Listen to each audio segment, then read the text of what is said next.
अब हम पढ़ते हैं वाक। उनकी रचनाओं को वाक के नाम से जाना जाता है,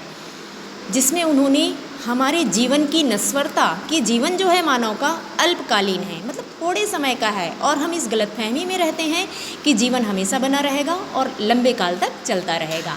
और उन्होंने कहा हमारे सांसों की रस्सी जो है वह कच्चे धागे के समान है, और इस जैसे कच्चा धागा क्षण भर में टूट सकता है, वैसे ही हमारे सांस कभी भी हमारा साथ छोड़ सकते हैं। और